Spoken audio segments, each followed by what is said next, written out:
2026年4月21日午前8時40分、大分に衝撃が走った。何があったの？陸上自衛隊の最新鋭戦車、10式戦車の砲弾が砲塔の内部で爆発したんだぜ。砲弾が内部で爆発？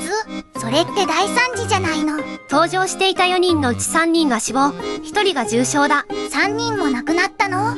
訓練中に？そうだ。しかもこの演習場では去年も死亡事故が起きている。同じ場所でまた事故が？それって偶然じゃないわよ。今日はその偶然の裏に何があったのかを掘り下げていくぜ。まず10式戦車について説明するぜ。陸上自衛隊の4代目主力戦車だ。4代目ってことは長い歴史があるのね。全長 9.5 メートル、幅 3.2 メートル、3人で動かす120ミリ砲を搭載している。かなり大きいわね。それの砲弾が内部で爆発したって相当な被害でしょ。砲塔内にいた3人は即死に近い状態だったとされる。操縦手は重傷で搬送だ。操縦手は車体部にいたから助かったの？そうだ。砲塔と車体は構造上分かれている。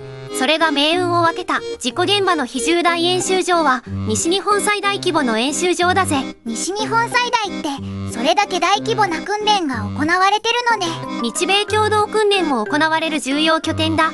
実弾射撃訓練の頻度も高い。頻度が高いなら事故のリスクも管理しないとダメじゃないの。全くその通りだぜ。そして問題はここからだ。去年、2025年8月のことだ。この同じ演習場で落雷事故が起きた。落雷事故？訓練中の自衛官2人が落雷を受けて死亡した。陸上自衛隊として重大事故だ。去年も2人亡くなって、今年また3人亡くなったの？同じ演習場で？そういうことだ。しかも今年の事故は去年の再発防止策の最中だった。再発防止策をしてる最中にまた事故が起きたってこと？そうだぜ。この1点だけで問題の深刻さがわかるだろう。亡くなった3人の名前を紹介する。彼らは本物の英雄だったぜ。ちゃんと名前を伝えないといけないわよね。戦車長の浜辺健太郎2等陸曹、45歳だった。45歳か。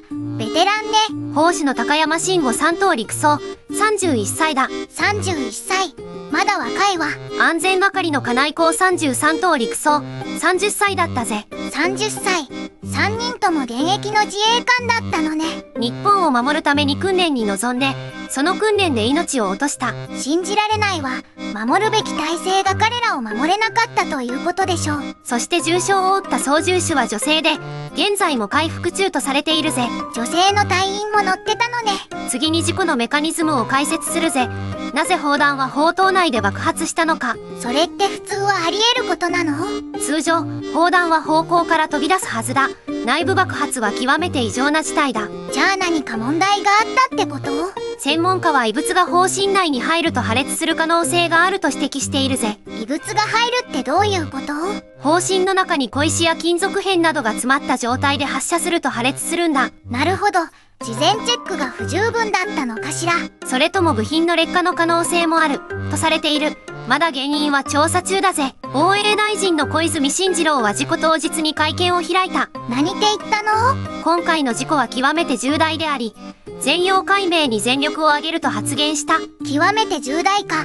それだけ深刻なのね。事故調査委員会が即日編成された。外部有識者も含めた多角的な体制だ。外部の人も入れたってことは、内部だけで隠すつもりはないってこと？そう見せているぜ。ただ、過去の事例を見ると楽観はできないな。どういうこと？自衛隊の訓練中事故は決して珍しいものではないんだぜ。そうなの？あまり報道されないけど。去年は同じ演習場で落雷死亡事故、その前も各地で訓練中の事故が続いている。でも同じ演習場で2年連続って、これは問題よ。しかも今回は再発防止策の実施中だった。これが最大の矛盾だぜ。再発防止策が機能していなかったってことじゃないの？そういうことだな。安全管理のシステム自体に問題がある可能性が高い。元陸将の専門家はこう指摘しているぜ。どんな指摘なの？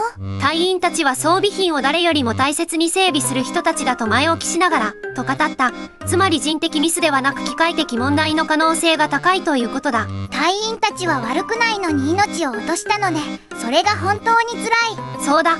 彼らは職務に忠実だった。問題は装備や管理システムの側にある。日本の防衛費はここ数年で大幅に増加している。増えてるのね。っても事故は減ってないじゃないの。予算を増やしても、現場の安全管理体制が追いついていない可能性がある。装備を増やすだけじゃなく、安全への投資も必要ということでしょう。まさにその通りだぜ。そしてこれは自衛隊だけの問題じゃない。どういう意味？日本社会全体で安全を当然と思いすぎていないか、という問いでもある。安全は自然に保たれるものじゃなくて、維持するために努力が必要なのね。今後の課題についても触れておくぜ。何が必要なの？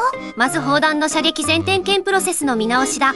チェックリストの強化が必要だ。当たり前のことだけど、徹底されてなかったのかもしれないわね。次に装備の定期点検と劣化部品の早期交換体制の確立。使い続けることで劣化するのは当然だものね。そして最も重要なのは、事故原因の透明な公開と再発防止策の検証だぜ。内部だけで処理して終わりにしてはダメということね。そうだ、外部有識者を含めた調査が形式だけにならないよう監視が必要だ。最後に一つ大切なことを言いたいぜ。何？今回亡くなった3人は、日本の安全のために訓練に臨んでいた。そうよ。彼らは国のために命を懸けていたのよ。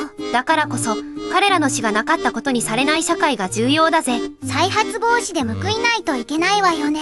浜辺健太郎、高山慎吾、金井光さん、3人の名前を忘れてはいけない。本当にそうよ。ご冥福を祈るわ。今回の事故はまだ調査中だ。原因が確定次第、続報が入るだろう。ちゃんとした説明を国民に向けてしてほしいわよね。同じ悲劇を繰り返さないために、日本社会全体で考えていかなければならない。訓練中に亡くなるなんて、あってはいけないことよ。だからこそ今回の事故を、単なるニュースで終わらせてはならないぜ。なお、この事故はまだ捜査、調査が継続中だ。確認されていない情報もある。視聴者の皆さんも続報を確認してほしいわね。本動画は確認された事実に基づいているが、今後情報が更新される可能性がある。大切な命が関わることだから、正確な情報を大切にしないとね。ところで、諸外国の軍隊では同様の事故がどう扱われるか、知ってるか？どういう扱いなの？アメリカ軍では独立した事故調査委員会が外部機関として機能する。外部機関ならごまかしが難しいわね。調査結果は原則公開で、隠蔽があれば刑事責任を問われることもある。日本の体制はそこまで徹底されているの？現状、防衛省の調査は基本的に内部が主体だ。透明性に課題があると言われる。内部で調査して内部で結論を出すのは限界があるわよね。だからこそ今回、外部有識者の参加が強調されているんだぜ。重傷を負った女性隊員のその後も気になるわ。現在も病院で治療中で、一命は取り留めたとされているぜ。早く回復してほしいわ。本当に。防衛省は遺族への対応と治療費の全額負担を表明しているぜ。それは当然のことよね。でも命は戻ってこない。そうだ。だから再発防止こそが彼らへの最大の敬意になるんだぜ。二度と同じ悲劇を繰り返さないための制度改革が必要ね。私たち市民にできることは、この事故を忘れず、声を上げ続けることだ。忘れることが一番の加害になるものね。今回の動画はここまでだぜ。チャンネル登録と高評価で応援頼む。チャンネル登録してね。次回の動画でまた会いましょう。